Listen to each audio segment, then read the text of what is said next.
Welcome to Sunday. It is November.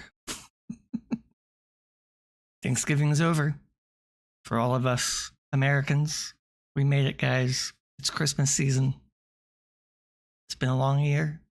Longer than others.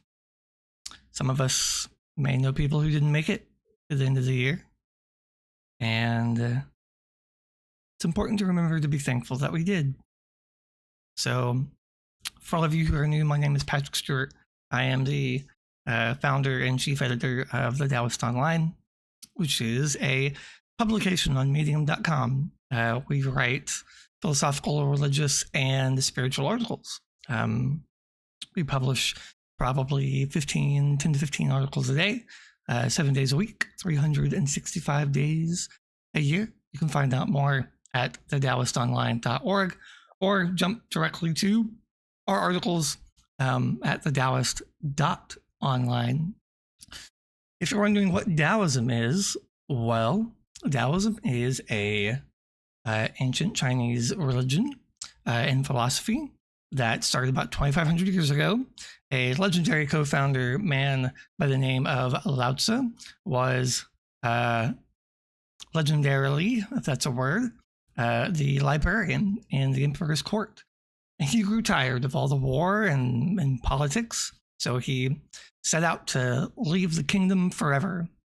And on his way out the kingdom, he ran into a border guard one night who asked him to spend the night and write down all of his words of wisdom before he left. And he wrote this, the Tao Te Ching, which means the way, the book of the way.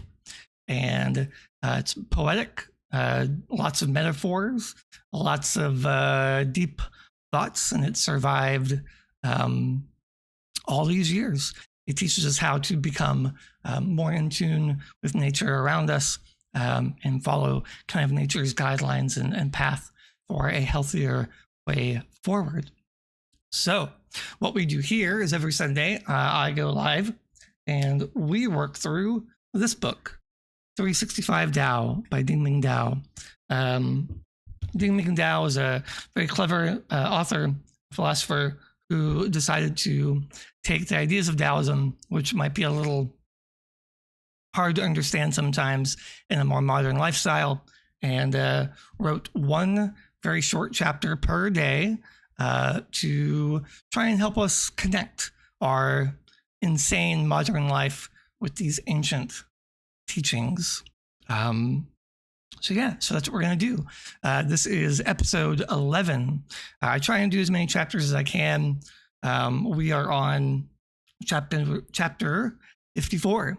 I do upload the audio version of this as a podcast to my Substack newsletter called thedaoistcorner.net. So if you want to watch this later or just listen to it on the go, feel free to go over there and subscribe with your favorite podcast app.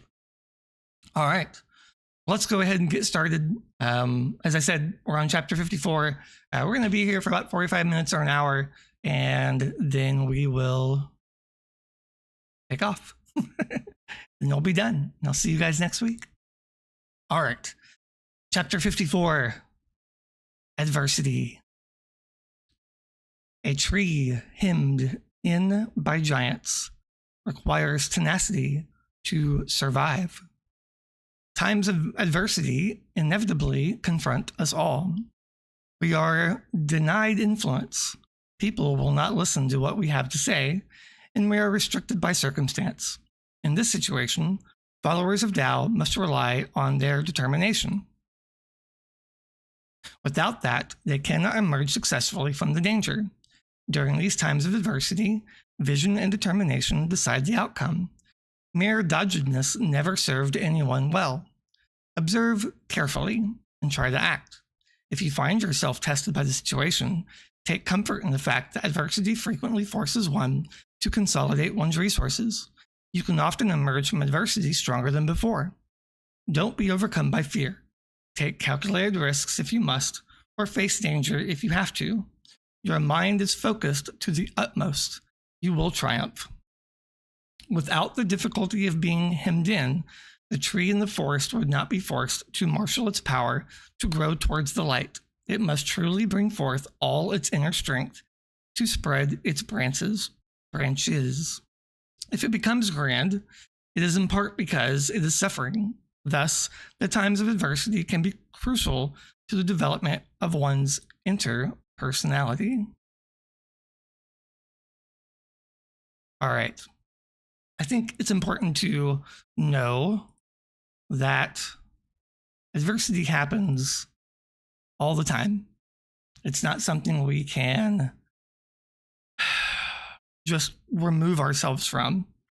I think a lot of, new people, when they start reading the Tao Te Ching, or they start to kind of look at nature, they think that it's okay to just abandon ship and move out into the woods and ignore everything, right? They get this very kind of pacifist idea where they can just become a robot and they don't feel emotions anymore and they live the easy life. Well, if you've ever gone camping before, you may realize that it's not so easy. Like, it was one of the biggest troubles I've had in getting more in tune with nature is being in nature, right? Just going out there is kind of adversarial for me. I don't like dirt. I don't like being hot. So it's tough. It's tough for me. So just right there, right? I mean, just trying to get out there is its own form of adversity for me, right? Now, your adversity can be anything. It could be, school or a good job or your family, whatever it is you're going through. And it's completely natural, right? It's going to happen. So the goal here is to not remove yourself from all adversity, but it's to use the adversity to grow yourself more. It uses the tree, right? You ever seen a tree that grows really like at this weird angle? And you're like, why did that happen? Because it was facing adversity. It was trying to get to the sunlight and the nutrients that it needed to survive. And it's likely that that tree is now stronger and better rooted in the ground because it faced that adversity, because it couldn't just grow straight up and get everything it needed. It had to work for it. It had to lean. It had to grow in unexpected ways. And we are very similar. When we are forced to adapt, we can take stock of ourselves. We can look around and find out what worked and what didn't work and prepare better for next time, if there is a next time. We can self-analyze and meditate on the situation and really turn our gaze inwards. And that's the benefits of adversity. And that's a hard lesson to learn when you're young, right? I have 3 kids, and I don't want to watch them struggle or be in pain or be frustrated. But if I just fix everything for them all the time, then they don't grow stronger, right? Those are my thoughts on adversity. I tell my son all the time, it's not enough to not, like, you can't stop yourself from feeling angry or sad, right? Those are natural emotions. What you can do is focus on what happens after you feel those emotions. You can release them in a articulate, healthy way and let go, right? So it's not removing all adversity from your life. It's learning how to properly cope and move on with the knowledge you've gained from that adversity that will help you move forward, right? That's the natural way of the Tao. Okay. Chapter 55, division. Problems cannot be resolved at once. Slowly untie knots, divide to conquer. In order to solve problems, it is helpful to first understand whether they are puzzle, obstacle, or entanglement. A puzzle need only be analyzed carefully. It is like unraveling a ball of yarn and requires patience more than anything else. An obstacle must be overcome. We must use force and perseverance to either destroy or move away from what is blocking us.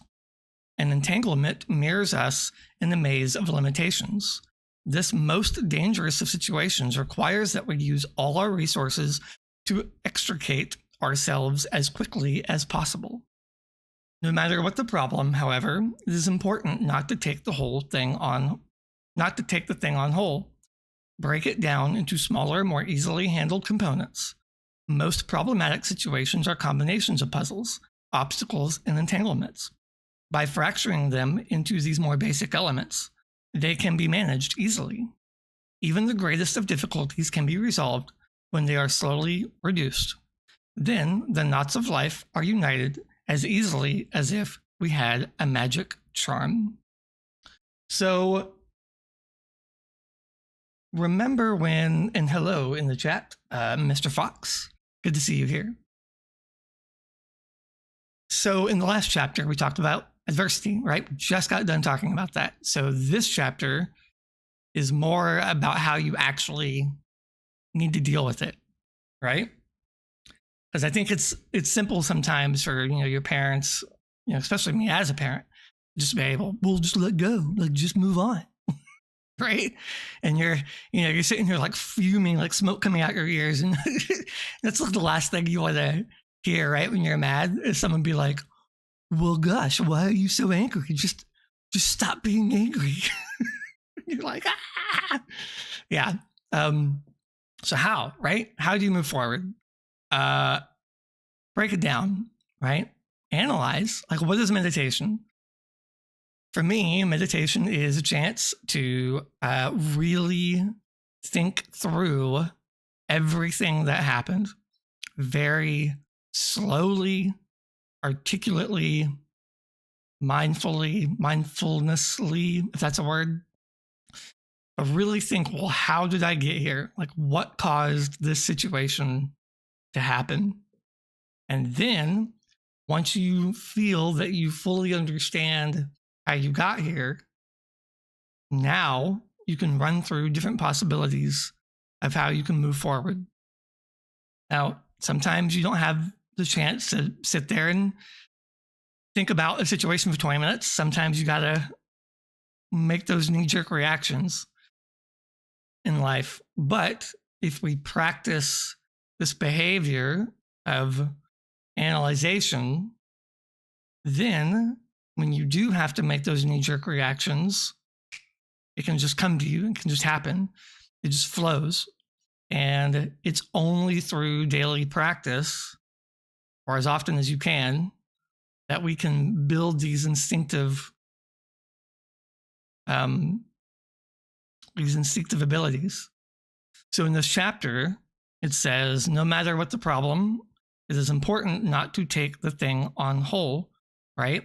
So a lot of people who may have anxiety issues, like I do, when you're faced with a large task, you just shut down, right? Those kind of people just don't want to do anything. A good example of this is my kids when they try and clean their room. Shh, they're not awake yet.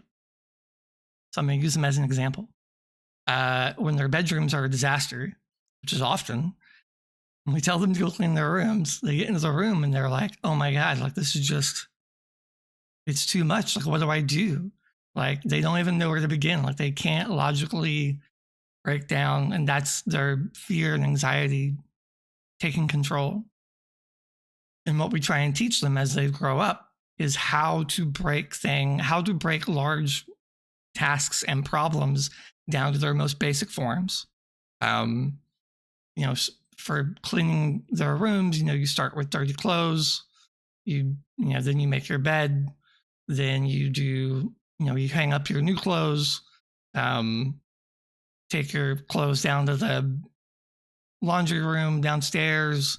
Really kind of simplify it.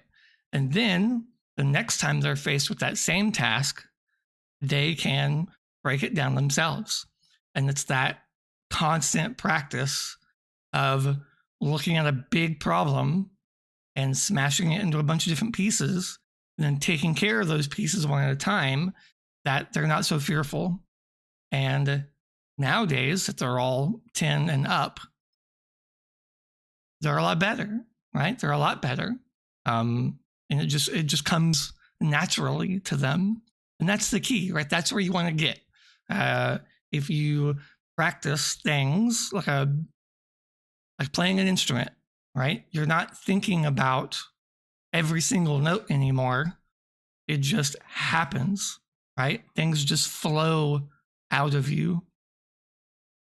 For those of you who have been around Taoism, that should ring some bells, right? Should start putting two and two together there. This book doesn't go into terms, so I want to keep them away. But everything should just flow and come naturally to you. All right. Muteness. This is interesting. Chapter 56. The more you dwell in the spirit, the farther you are from common ways.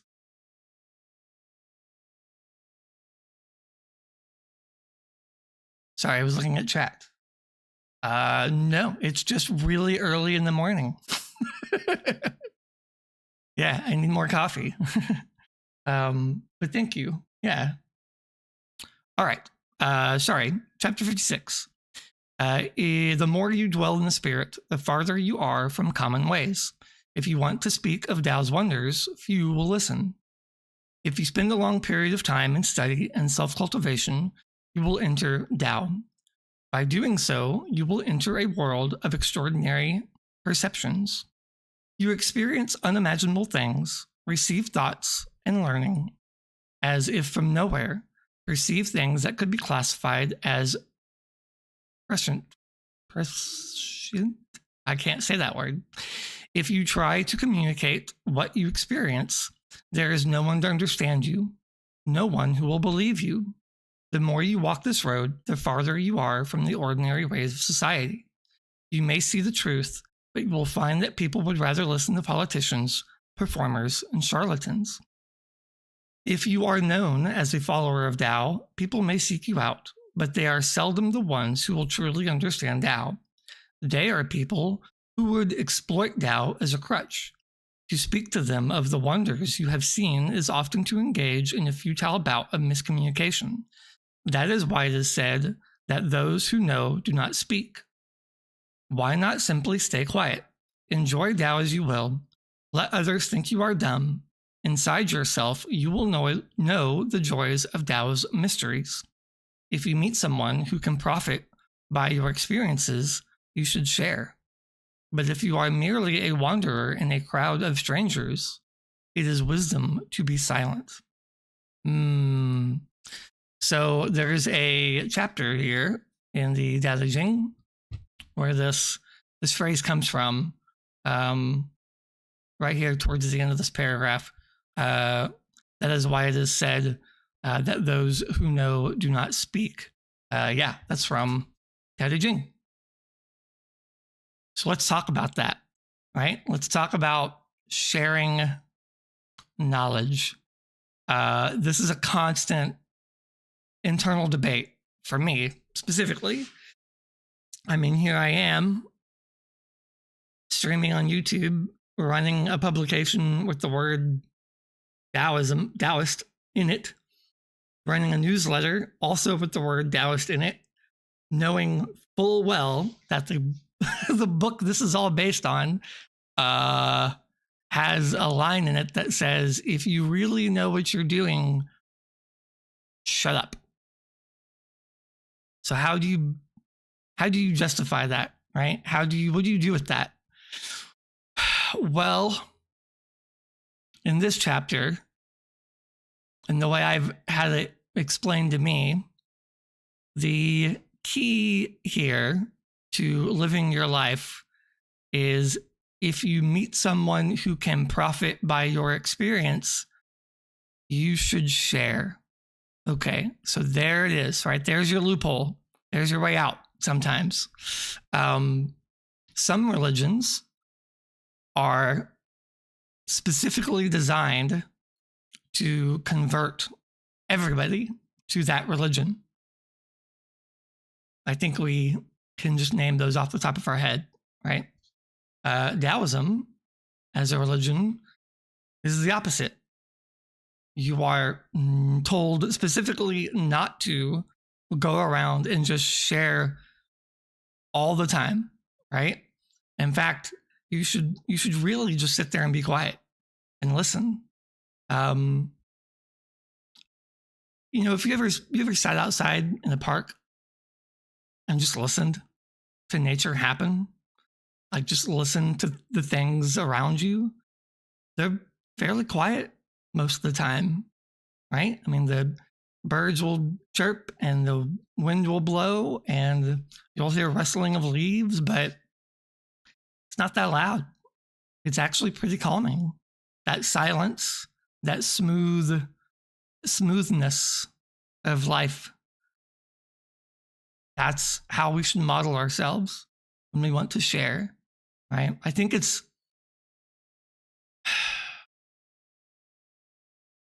taught to us from society, at least in a Western society, to just overshare all the time, right? Every meal we eat has to go on Instagram.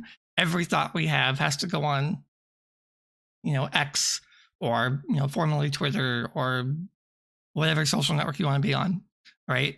Just oversharing all the time. Doesn't matter what it is.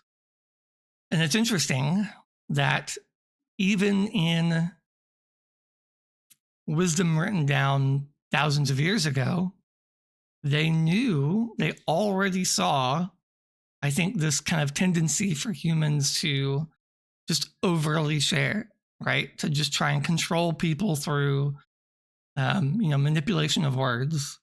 And so as a counter to that, they prefer silence.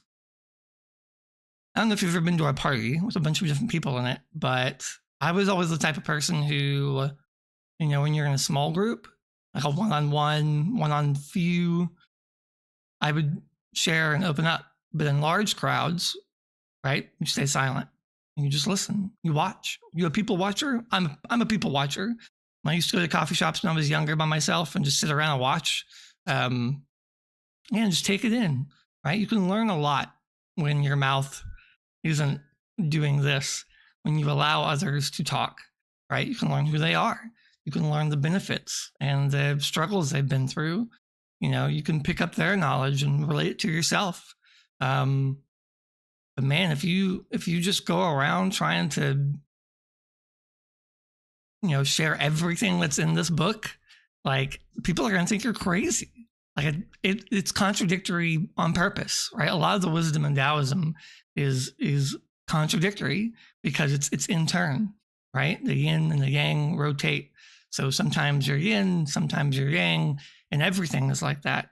So when you share things like this, people just aren't going to get it quickly. It takes time. It takes self-cultivation. So it's better to stay quiet. It's more natural. When you lead by example, people will watch and people will follow. And I think the world would probably be a better place, a more peaceful place, if more leaders, world leaders, took that to heart, right? If we just didn't say anything at all, if we don't have anything nice to say, right? Oh, yeah. So try not to speak so much. Unless they ask, right? the loophole. If they ask, be truthful. Tell them what you know, but just let that knowledge sit with them and let them process it and let them move forward. That's the great thing about Taoism. It's open to interpretation.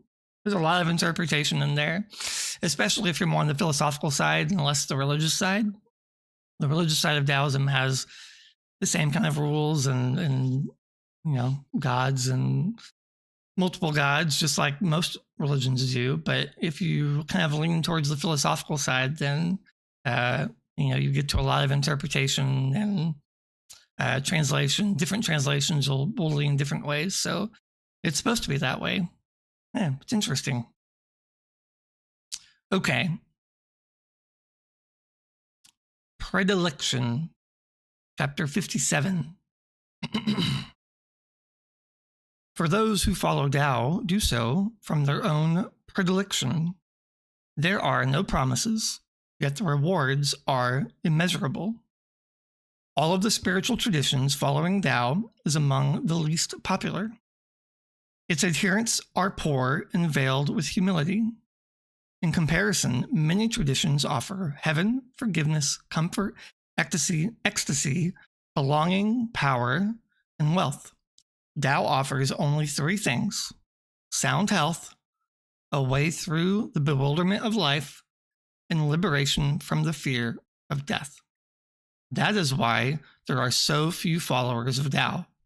There is no glamour, there is no congregation, there is no ranking. You are either in the state of Tao or you are temporarily out of it. When you die, you die. You have to be tough to follow Tao. If you can avoid being discouraged by poverty, isolation, and obscurity, you will find an unshakable devotion that will last your entire life, and rewards will come in slow and subtle ways. You may not be suddenly rich and influential, but you will discover, to your great delight, that there is a secret source of sustenance. Once you taste that, all of your doubts will fade, and both poverty and loneliness will be easier to bear.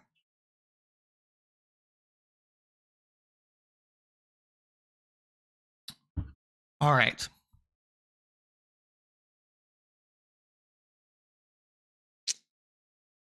You ever tried to find anyone around you that knows what Taoism is?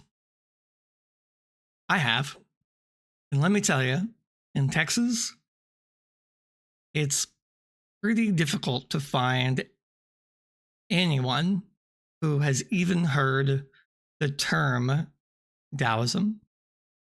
Now, everybody knows what a yin yang is, so that's kind of the way to open up into what Taoism is. But as far as like joining a Taoist group or some sort of like in-person club or go to a temple, there's nothing here. There's no temples here. There's nothing, right? The only thing closest to it is there's a Buddhist temple about 30 minutes from here if I drive. And that's it. So if you follow Tao, especially as a Westerner, it's very likely you're going to be alone in your teachings, in your followings, at least in person. I mean, online, you've always got us, right? You've always got the Taoist Online. Shameless plug. But really, Taoism is a very personal, lonely idea to follow. And it's kind of built like that. Like it's kind of designed to be that way, actually. Because this chapter compares the religion to, other religions, like, in Christianity or in Islam, you go to heaven, you get all these rewards for living a good life and doing good things, but in Taoism, when you die, you're just dead, right? Like There's nothing that comes after it. And if there is, we don't care, right? It's being a Taoist when looking at your life. It's not about what comes next. It's about what you're doing today, right? So look at it this way. At one point in time, you did not exist. Now you exist. And one day you will go back to not existing. Do you remember not existing? Right? Like, you may remember a past life if that is a thing that's happened to you or that you believe in, but nobody remembers not existing. And so it is only natural that one day we will return to where we came from, which is nothing. We were nothing. Now we are something. We are this body of thoughts and ideas and flesh and blood. And then we will be nothing. So focus on now and today, right? Taoism does not give you a reward for what comes next, like Christianity may, or lots of other religions will.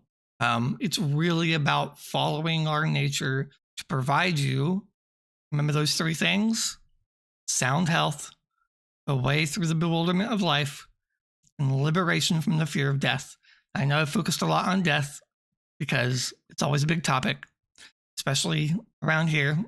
Most everyone here is a Christian. And the first thing I get asked is about Taoism: well, what happens when you die? Nothing. Nothing happens. But yeah, sound health, qi, cultivation, self-cultivation, qigong, qi practice, energy practice. I just wrote an article on this that's going live on Monday. But that's the other thing Taoism helps you cultivate. You can be more healthier, if you cultivate your qi through Taoist practices. And the last thing is Taoism will offer you a path forward through life that is less stressful, that will feel more natural, be more beneficial to you and those around you, right? But beyond those three things, Taoism has nothing. So I find that comforting, right? I mean, that's, we were talking about interpretation and analyzation kind of coming in and it being very personal. That's why, right? Taoism doesn't want to say, doesn't talk about rules of marriage or society when it comes to, how to treat your family like Confucianism does. It's just all about you and your thoughts and your relation to nature, and everything else is secondary, right? Everything else should come natural once you have those three things. Cool. All right. Chapter 58, Opportunity. A green bird darting in the night. Will you be able to see it? Will you be able to catch it? Cling to Tao like a shadow. Move without a shadow. Times of oppression and adversity cannot last forever. How is the transition made to new and better situations? In the midst of great difficulty, a tiny opportunity will open, if only by chance. You must be sharp enough to discern it, quick enough to catch it, and determined enough to do something with it. If you let it pass, you will be filled with regrets. Stick to Tao like a shadow. Wherever it goes, you go. As soon as it throws something your way, catch it by sheer reflex. It is like the bird. If you try to catch it, you will miss. If you are always with it, moving at its speed, as much a part of it as its own shadow, then it is easy to seize it. When you act, however, you in turn must have no shadow. In other words, what you do must leave no messiness, no leftover consequences, nothing that will haunt you later. That is one of the ways in which you avoid creating more bad situations for yourself. Your every movement is traceless. This reminds me of a Futurama episode. Did you guys ever watch Futurama? What a great show. It's been on forever, off and on. It keeps coming back. There was an episode many years ago about this robot character named Bender being blasted off into deep space. And for those of you who haven't heard of the show or haven't watched it, it's a comedy show. Bender is this robot who drinks a lot and is always drunk. But a tiny civilization appears on his back. And they're this big. And he takes notice and tries to help the civilization all he can, right? He gives them a town and water and, tries to give them rules of civilization and society.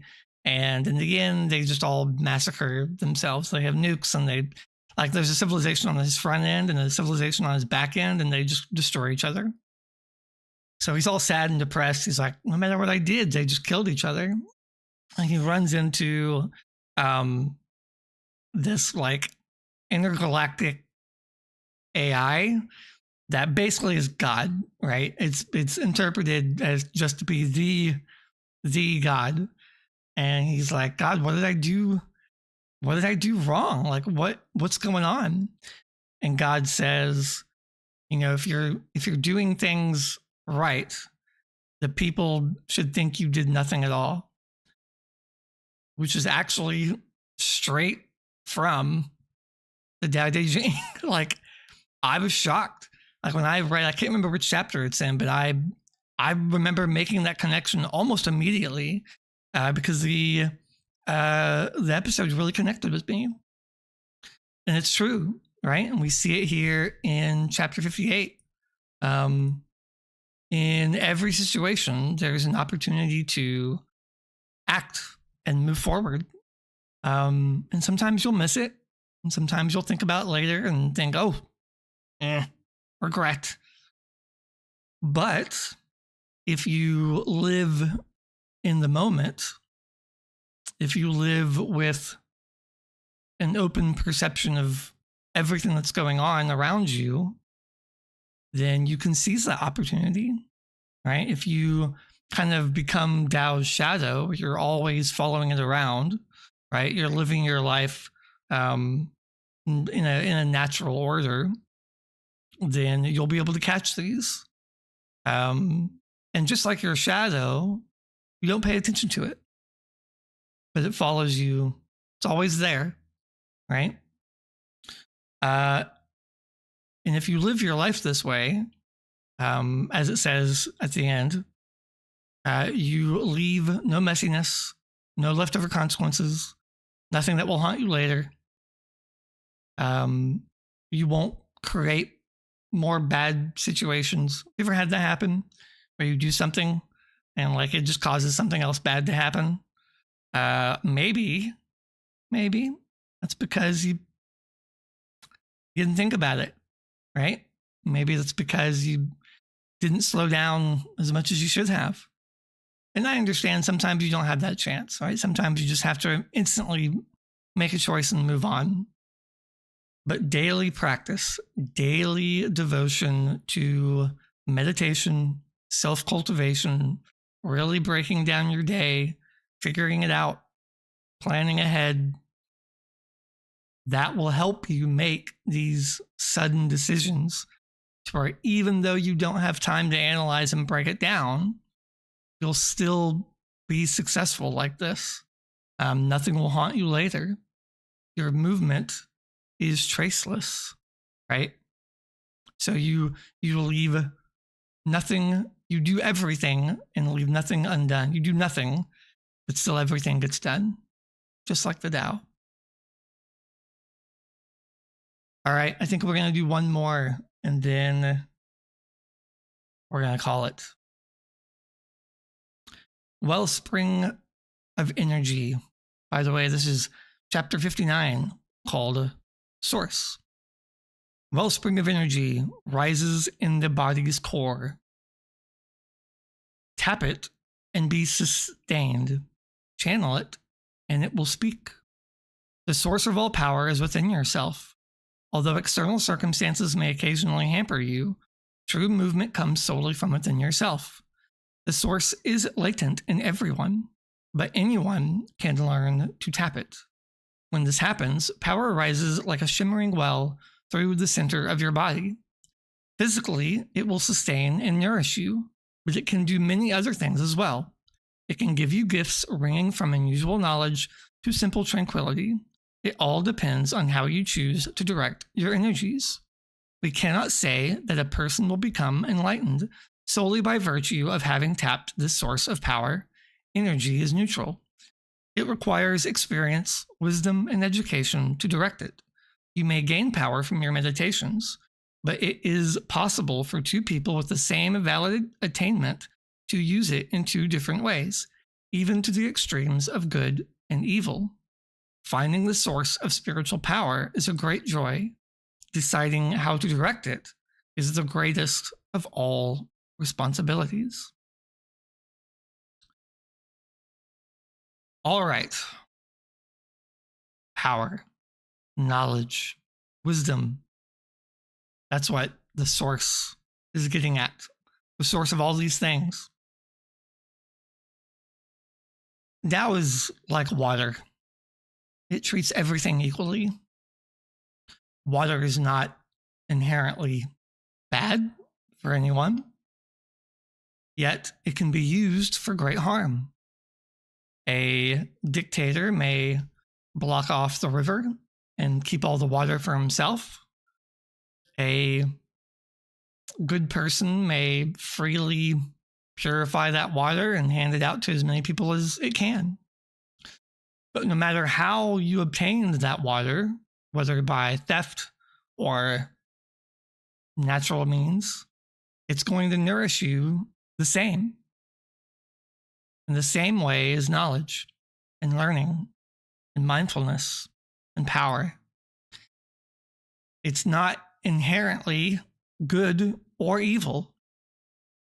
It's our very human instinct of what comes next that causes pain, suffering, or happiness or joy. It's the same source, but it manifests in many different ways. So too is Tao. It is the sun that feeds all plants, that warms all people. It treats everything equally, regardless of action, regardless of what they've done or are doing. It's our choices that differentiate who we are and who we will become. Here at the end, it says you may gain power from your meditations, but it is possible for two people with the same valid attainment to use it in two different ways. And here's the key, even to the extremes of good and evil. I wrote an article a long time ago that called the Tao is not moral, right? There's no morality in philosophical Taoism. And the examples I just gave is why, right? Now, there are ways to live your life in harmony with the Tao, and there are ways to live in disharmony. And according to Taoism, you should choose to be more harmonious because it will benefit you. It will benefit those around you. It will lead to a less stressful, a less anxiety, less hurt, less pain. And these feelings are natural. These feelings are natural. I think you don't want to be in pain. I don't think I think most people don't want to be in pain. I think that hurt sensation, that sadness and anger, nobody wants to be like that all the time. And knowing that then we need to treat people like Tao treats people, which is as equals and flow naturally into their lives and out of their lives when situations arise. And knowledge is the same way, right? We can tell people, we can share it with people, but I can't force them to believe, just like the sun doesn't force me to absorb its rays. My body just does. My body just does it naturally. I can only lead by example. And if asked, going back to our previous chapter today, if asked, I will share and express everything that I have learned and the benefits of that. But once I've said everything I can say, that's the end. I don't know what comes after that. I'm still learning. And if that means people don't believe you, then so be it. At least you were able to take that opportunity and share what you had and say what you had to say. And after that, live your life, let them live their life, and we'll go on. We'll just continue. And speaking of continuing, we will continue next week with chapter 60, celibacy. Very interesting. All right, everyone. I appreciate you coming out today. If you celebrate Thanksgiving, one more happy Thanksgiving to you all. We're coming up on Christmas in just a few weeks. Buy your presents if you have them. If you don't have them, make sure you buy them. Don't be late. Tell someone you care this week. Right? Let that be a goal. Tell someone you're thinking of them. Yeah. If you want to learn more about Taoism, you can join our Discord server. You can go to theTaoistonline.org, click on chat, and join us. There's over 300 of us now in the community, and we'll be happy to talk to you. You can support the Taoist Online financially by going to the coffee link down here at the bottom of the screen. That's ko-fi.com/the Taoist Online. All the funds that we raise go to writers in the community as tips throughout the month. And yeah, come and read our articles. We don't publish just Taoist articles. We publish every kind of religion, philosophy, or spirituality, personal journeys, environment. We have a little bit of everything for everyone all the time. I really appreciate you guys. Thank you so much for being here, and I will see you guys next week. Bye.